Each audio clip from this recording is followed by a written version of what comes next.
Welcome, viewers. You're back with Bring the Fact, the channel that uncovers what others leave untold. This time, we'll reveal the hidden side of a political divide that continues to shape the fate of Palestine. Many know about Gaza, the wars, and the endless headlines, but few realize that Palestine itself is split between two governments, two leaders, and two opposing visions for freedom. Why does the world rarely hear the name of Palestine's president, Mahmoud Abbas, when conflict erupts in Gaza? And who truly speaks for the Palestinian people, the diplomats of Fatah or the fighters of Hamas? But before we dive in, don't forget to hit the like and subscribe buttons. That way, you won't miss any hidden facts that we'll reveal next.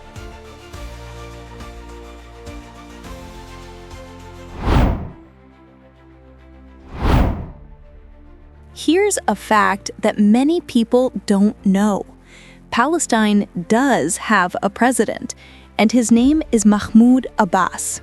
He has been in power since 2005, serving as the head of the Palestinian Authority. Yet, during the wars in Gaza, his name almost never appears in the headlines. Instead, the world often hears the voices of other figures, the leaders of Hamas, who dominate the narrative of conflict and resistance. To understand why this happens, we have to go back in time and look closely at how Palestine became politically divided. The story begins decades ago, in the heart of the Palestinian national movement. Long before the emergence of Hamas, there was Fatah, a secular nationalist party founded in 1959 by Yasser Arafat. Fatah built its foundation on the idea that diplomacy and negotiation could pave the way for Palestinian independence. Its leaders sought recognition, dialogue, and political engagement with the international community, believing that global support could bring justice and statehood. When Yasser Arafat passed away in 2004, Mahmoud Abbas took over as both the president of the Palestinian Authority and the leader of Fatah. His administration was based in the West Bank, a region that remained under heavy Israeli control but still functioned as the political center of the Palestinian Authority. Abbas tried to maintain stability, to speak the language of peace, and to secure Palestine's position in international forums such as the United Nations. But while Fatah was working through diplomacy, a very different movement was rising from the streets of Gaza.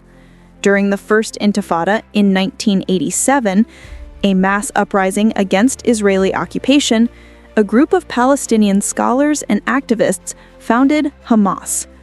The name stands for Islamic Resistance Movement, and its ideology was rooted in Islamism and armed struggle. Hamas viewed the liberation of Palestine not through political negotiation, but through resistance and defense. The contrast between the two movements soon became clear.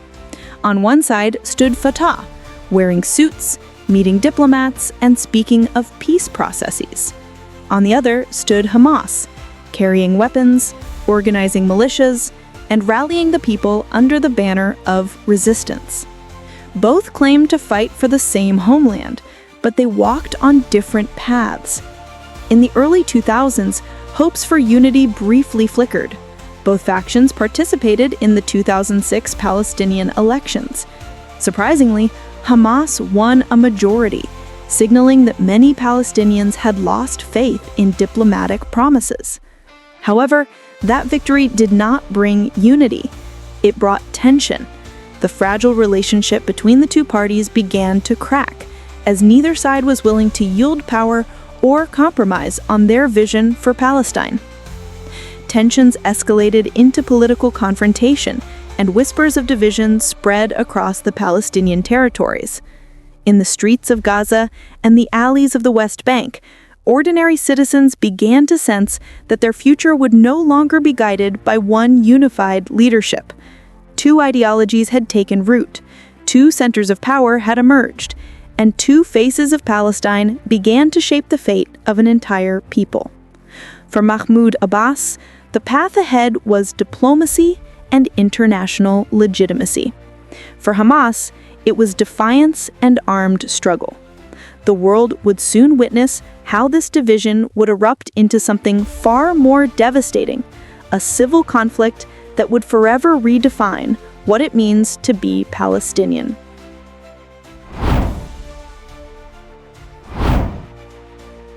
The year 2006 was supposed to be a milestone for Palestinian democracy.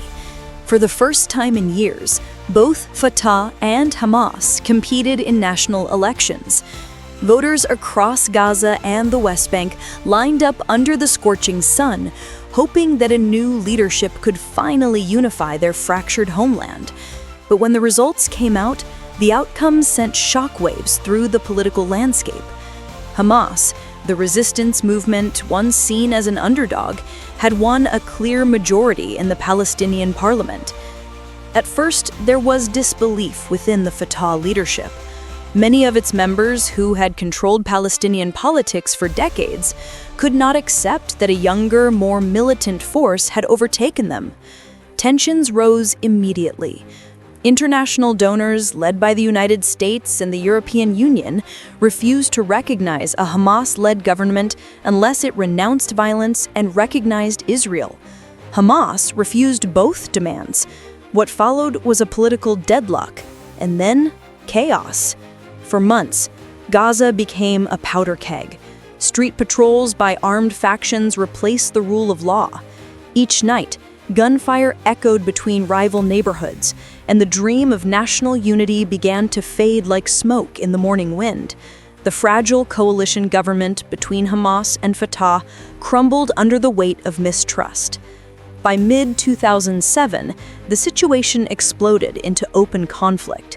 Fighters loyal to Hamas and Fatah clashed across the streets of Gaza City. Black smoke rose from government buildings, and neighbors who had once prayed in the same mosques now pointed rifles at each other. The Palestinian dream of one government, one flag, and one voice collapsed in less than a week of fighting. The battles were brutal. Hamas forces, more disciplined and better armed, quickly gained the upper hand. Fatah's security apparatus disintegrated as commanders fled or were captured. Dozens of people were killed in the violence. The sight of Palestinian fighters battling their own people shocked the world. But the truth was undeniable. The war for control of Palestine had turned inward. When the dust finally settled, Hamas emerged victorious in Gaza. Fatah officials and their families were forced to flee across the border into Egypt or the West Bank. Mahmoud Abbas, powerless to intervene militarily, declared Hamas's actions a coup. In response, he dissolved the unity government and appointed his own cabinet to rule from Ramallah. From that day forward, Palestine was divided, not by geography alone, but by ideology, governments, and vision. In Gaza, Hamas established its own government, forming ministries, police forces, and institutions independent from Abbas's authority. The coastal enclave, already under Israeli blockade, grew increasingly isolated from the rest of the world. In the West Bank, the Palestinian Authority under Abbas maintained international recognition but struggled to assert legitimacy over a land now cut in two.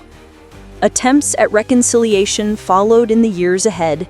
In Cairo, in Doha, in Mecca, leaders from both factions shook hands, signed agreements, and promised unity. But each time, the ink dried and nothing changed. The wounds of 2007 ran too deep. The people of Gaza and the West Bank lived under two governments, two narratives, and two very different realities. The events of that year did more than split a government. They fractured the very soul of Palestine. Families divided by politics stopped speaking. Children in Gaza grew up under the rule of Hamas, taught to resist with strength and sacrifice, while children in the West Bank were raised under Fatah's belief in diplomacy and international law. One generation, two lessons, both shaped by the same flag that no longer flew over one united homeland. And as time passed, the division hardened into routine. Borders became barriers, and dialogue turned into silence. The the Palestinian cause remained alive, but its voice had split in two, one echoing from the halls of diplomacy, the other from the ruins of war.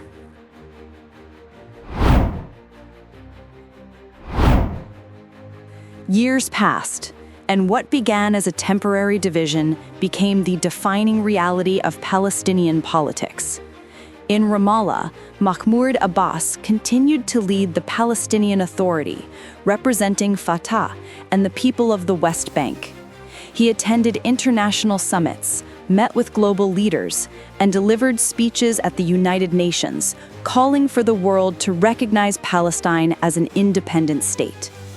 To his supporters, Abbas embodied patience and diplomacy, the belief that progress could come through dialogue and negotiation. But in Gaza, the story unfolded differently. The narrow strip of land, home to more than 2 million Palestinians, came under the firm control of Hamas. Its leaders, men like Ismail Haniyeh and Yahya Sinwar, governed through a mixture of religious conviction and armed discipline.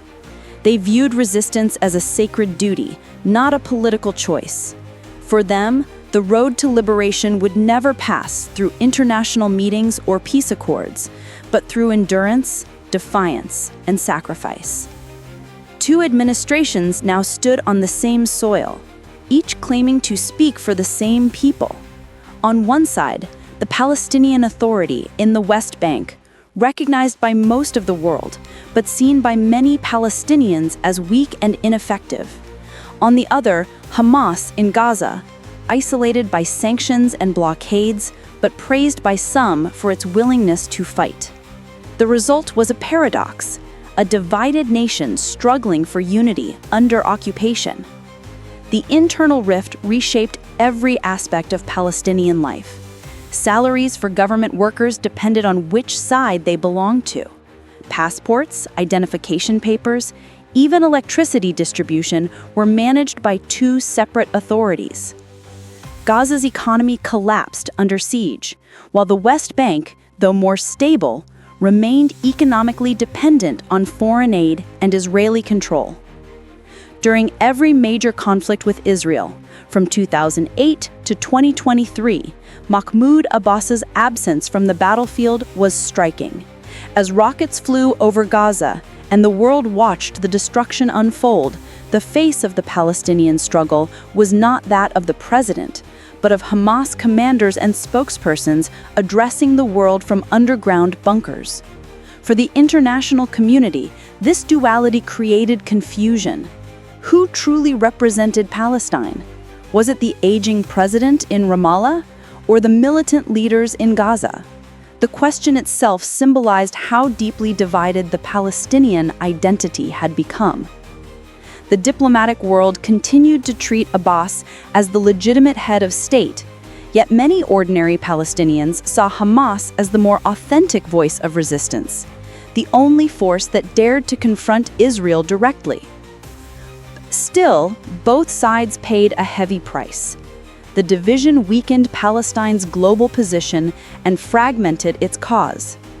Efforts to reconcile came and went, with Egypt, Qatar, and other Arab nations trying to mediate.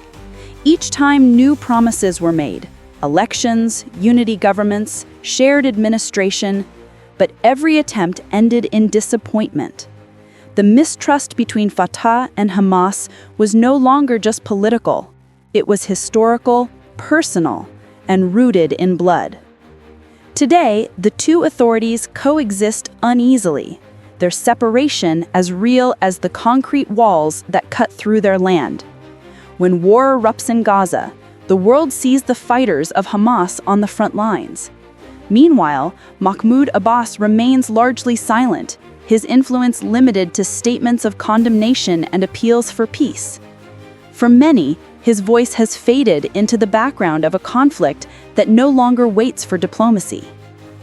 And so, Palestine continues to live between two governments and two ideologies, one seeking recognition through politics, the other through resistance. The struggle remains the same, but its heart beats in two different rhythms, divided by history, by faith, and by the scars of its own war. In the end, the story of Palestine is not only about borders and politics, but about a nation divided by its own search for freedom. Between diplomacy and defiance, between Ramallah and Gaza, the dream of unity still lingers, fragile but alive. Every conflict, every negotiation, and every voice raised in struggle is part of a deeper truth that even a fractured land continues to fight for recognition, identity, and justice. That concludes the series of facts we uncovered today. Don't forget to subscribe to the Bring the Fact channel and activate the notification bell so you don't miss any other important revelations.